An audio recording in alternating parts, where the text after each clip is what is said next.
E aí, pessoal, tudo bem com vocês? O meu nome é Carol, sou professora de filosofia e hoje a gente vai falar sobre os pré-socráticos e a physis. Então vamos lá. Bom, nossos objetivos: conhecer o pensamento dos filósofos pré-socráticos, também chamados de físicos, e entender as principais características dos filósofos da natureza. Bom, tem uma questão para vocês. Se o pensador grego Sócrates é considerado o pai da filosofia, quem eram os pensadores que o antecederam? Por que os filósofos pré-socráticos eram chamados também de físicos? Então, assim, veja que eu já coloquei uma palavrinha diferente aí, physis. O que significa physis, né? De começo de conversa eu vou dizer que physis significa natureza, mas é uma natureza total. Não é só a ideia de, por exemplo, assim, uma árvore, uma montanha, um rio, a natureza como tudo que há de vivo no mundo, né? Então a gente vai falar sobre os primeiros pessoas que pensaram sobre o que é a natureza. São chamados de pré-socráticos. Vamos lá então. A filosofia surgiu há mais ou menos 2.600 anos atrás na Grécia Antiga. É tempo, né, gente? Os primeiros filósofos foram chamados de físicos, porque buscavam a explicação para a origem de todas as coisas na physis, natureza, e não mais nos mitos, como era mais comum na cultura da época.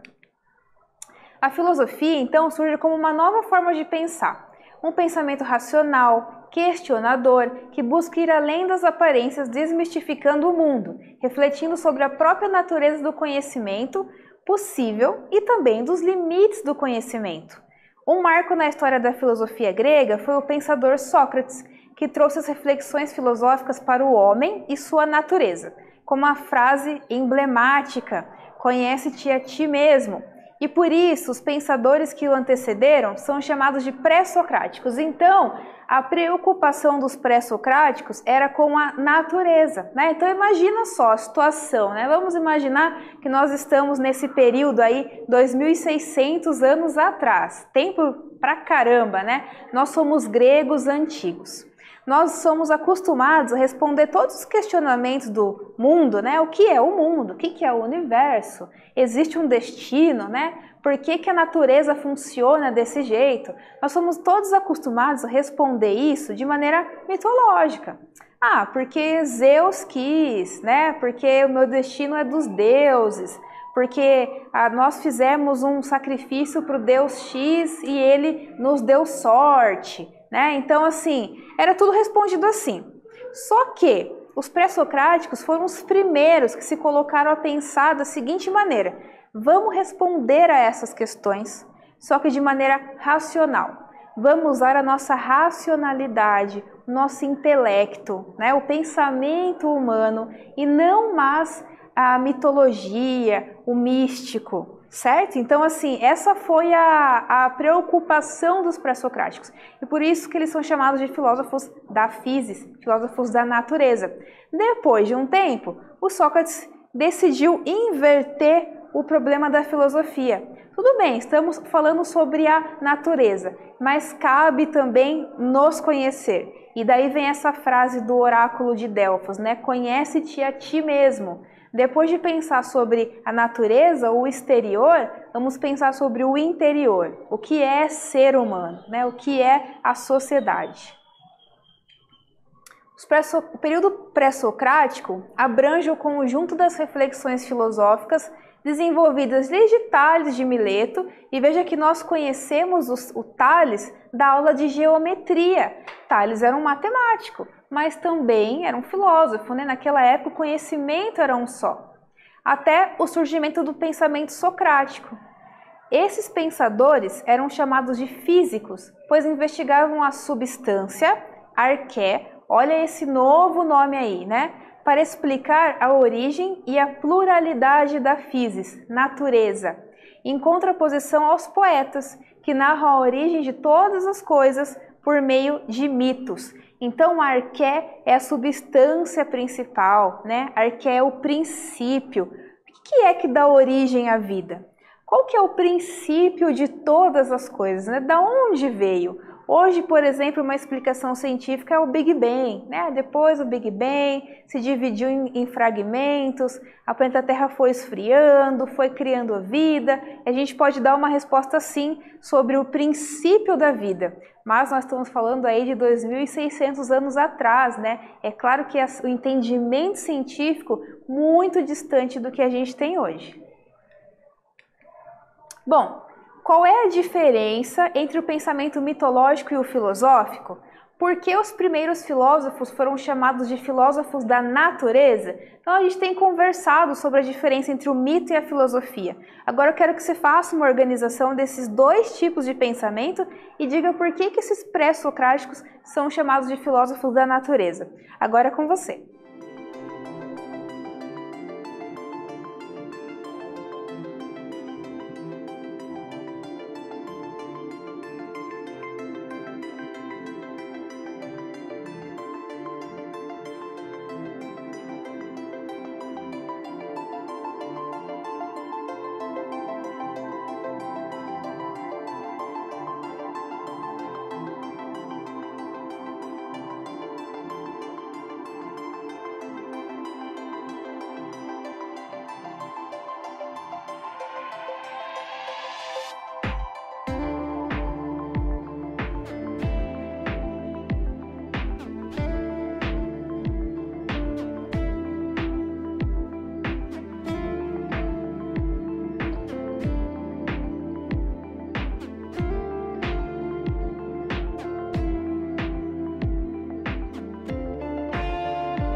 E aí, pessoal, conseguiram responder? Então eu perguntei qual que é a diferença do pensamento mitológico para o pensamento filosófico e também por que os primeiros filósofos foram chamados de filósofos da physis, filósofos da natureza. Bom, para começo de conversa, a gente pode falar que as questões que colocam os dois, né, tanto a filosofia quanto a mitologia, são muito parecidas, mas o tipo de resposta é muito diferente. Enquanto a mitologia dá respostas ligadas ao sobrenatural, né, ao místico, ao que tem a ver com entidades, deuses, a filosofia dá respostas com o natural, o racional, né, pensando sempre na natureza, o que nós podemos responder com o que nós temos aqui, né, a racionalidade humana, a natureza que nós vemos, observamos e vivemos, né? E essa preocupação com o que é a natureza e a preocupação em dar respostas sempre naturais sobre ela é o que faz os primeiros filósofos serem chamados de filósofos da natureza. Essa era a preocupação principal deles. E agora a gente vai ver as ideias de alguns deles. Bom, primeiro Tales de Mileto, segundo a tradição e os próprios gregos antigos, foi o primeiro filósofo da história. Não aceitava o pensamento de todas as coisas estarem cheias de deuses. Para ele, a única physis, né, de todas as coisas é a água, substância fundamental que compõe tudo que existe e por isso tudo é um. Então a gente conhece o Tales da matemática, né, mas também ele foi um pré-socrático que se preocupou com o princípio da vida, o princípio da natureza. E veja o chute dele, água, né? Ele dizia assim, tudo que é vivo tem água. E não há nada vivo que possa ficar sem água, né? Então, para ele, qual que é a origem aí? O que é primordial na vida? Para ele é a água. Veja que a gente estuda os pré-socráticos não para falar assim, ele está certo ou está errado, mas para entender a estrutura de pensamento. Eles representam, né, a primeira tentativa de organização racional, de organização científica da história ocidental. Então essa é a importância dele, como que eles pensaram, qual foi a estrutura de pensamento deles, quais respostas eles chegaram, né? Tipo de preocupação havia na época e é claro que continua até hoje, né? Porque questões sobre o que é o mundo, o que é o universo, são questões que eles começaram a levantar, mas hoje em dia nós também pensamos muito sobre elas, dentro da área das ciências, da física, da química, da biologia, né? Ainda são questões importantes. Para Pitágoras de Samos, tudo que existe no universo é composto de números. Nietzsche, explicando Pitágoras, escreveu: a música, como tal, só existe em nosso cérebro. Fora de nós, compõe-se somente de relações numéricas quanto ao ritmo. Se trata de sua quantidade, tonalidade, proporção e harmonia aritmética. Olha que legal o que o Nietzsche fala, né? Se você pensar numa partitura de música, você vai ver símbolos, você vai ver números, né? O mundo é traduzido assim, em símbolos e números, né? E quando alguém toca, é que ela existe, né? O Galileu, ele falava, né, que o mundo ele é escrito em linguagem numérica, em linguagem matemática, e cabe a nós aprendermos a ler esse livro do mundo que está em linguagem matemática. Então o Pitágoras está indo por aí, né? O que é primordial? Qual que é a essência? Né? Para ele, então, é a matemática, porque ela está em tudo, ela traduz o mundo. O Anaximandro de Mileto, por volta do século 6 a.C., havia aperfeiçoado o relógio de sol e o introduzido na Grécia Antiga. Para ele, o universo seria resultado das transformações no princípio originário. Princípio a gente chama de arqué, né? O que começa tudo. Esse princípio seria o apeiron, que não possui princípio e nem fim, né? Então, o que o Anaximandro de Mileto estava dizendo? A gente fala assim, Tales de Mileto, Anaximandro de Mileto, porque Mileto é o lugar de onde eles vieram, né? É para localizar eles. Então, o Anaximandro estava pensando assim, qual será, né, o elemento que dá origem à vida? Ele não quis falar assim, eu não acho que é a água, eu não acho que é o fogo, ou a terra, ou nenhum elemento em especial. Deve ser alguma coisa que una todos esses.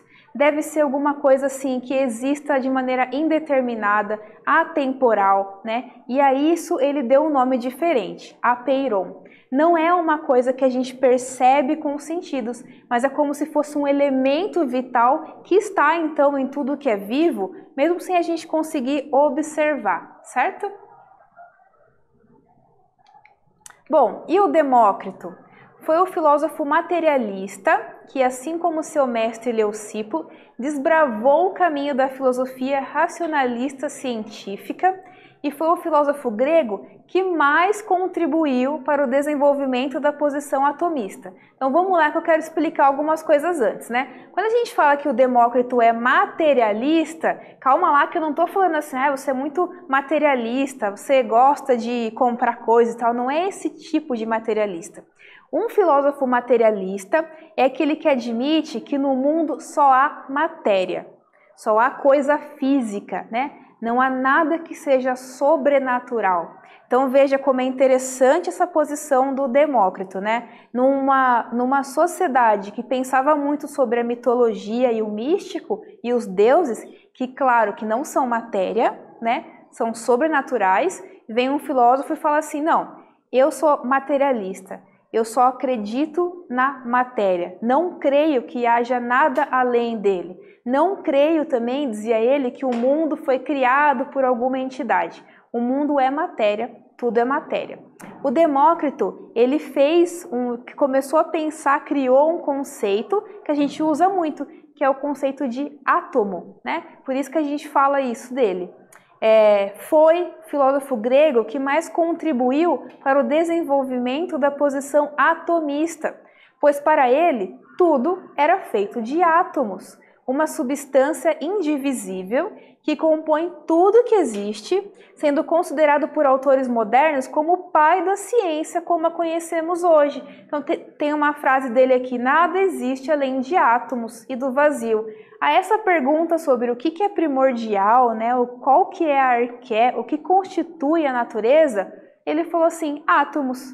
E veja como ele não estava nem tão longe do que a gente pensa, né? Ele falou assim, existem essas microsubstâncias que se organizam em formas diferentes. Em um corpo, se organizam diferente em uma árvore, em um animal, mas são essas substâncias, são a única coisa que existe, né? E elas compõem tudo o que há. Por isso que para ele também tudo é matéria, porque tudo é feito de átomos, né? Só existe o átomo e só existe o vazio. É interessante pensar como ele já estava pensando sobre isso há mais de 2.000 anos atrás, quase 3.000 anos atrás. Bom, o Empédocles nasceu na cidade de Agrigento, região que compõe atualmente a Sicília. Se ocupou em estudar a cosmologia em oposição às mitologias, que é o que a gente vê, né? Empédocles investigava a origem de tudo por meio da observação da natureza. Não apontou apenas um elemento primordial e original, mas 4 que a gente conhece muito bem: terra, fogo, água e ar. Então a ideia desses 4 elementos principais é uma coisa que está na nossa cultura até hoje, né? Tem filmes, tem livros onde aparecem aí os 4 elementos, né? Veja que quem estava ali pensando sobre isso foi esse cara também há mais de 2.000 anos atrás. Por isso que eu falei para vocês, é interessante a gente pensar sobre a estrutura de pensamento desses pré-socráticos. Como que eles estavam organizando o pensamento, quais conceitos eles estavam criando, né? E veja que, apesar deles estarem bem distantes no tempo, né, alguma outra coisa ali eles até acertaram, mesmo sem nada de científico que a gente tem hoje, né? A gente tem um aparato científico muito maior, claro, do que eles tiveram no tempo deles. Bom, falei de vários pré-socráticos aqui, né? Tales de Mileto, Pitágoras, Anaximandro, Demócrito, Empédocles. E com base no que nós estudamos sobre os filósofos pré-socráticos, vamos completar a tabela a seguir com suas principais ideias e características. Então você vai colocar lá, como que pensa o Tales? Qual que é o elemento primordial para ele? E o Empédocles, que eu falei agora dos 4 elementos, né? E o Pitágoras, e Anaximandro e Demócrito, certo? Então uma tarefa para você aí. Vamos lá, agora com você.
E aí, pessoal, conseguiram responder? Pedi que vocês colocassem, então, o que é principal na filosofia de cada um desses pré-socráticos que nós conversamos, o Tales, o Anaximandro, o que tem de especial e único na filosofia de cada um deles. Vamos lá, então, dar uma retomada no que nós vimos. Descobrimos que antes do filósofo Sócrates, os pensadores também eram chamados de físicos, filósofos da physis, porque investigavam a origem e o movimento da natureza. Os filósofos pré-socráticos eram matemáticos, cosmólogos e pensadores, igual a gente viu, o Tales e o Pitágoras. A filosofia não é um conhecimento dogmático, ou seja, não é um conhecimento único para o qual não há outras alternativas. A gente vê que a pergunta sobre qual que é a origem da vida, nós temos várias respostas diferentes. Podemos comparar a filosofia como uma grande luz que ilumina a realidade, fazendo com que possamos perceber aquilo que até então não tínhamos visto e aprendido. É uma nova forma de investigar o mundo, certo, gente? Então nós conversamos um pouco sobre os pré-socráticos, sobre a physis. Eu espero que vocês tenham gostado, gostei muito de conversar com vocês sobre isso hoje e até mais!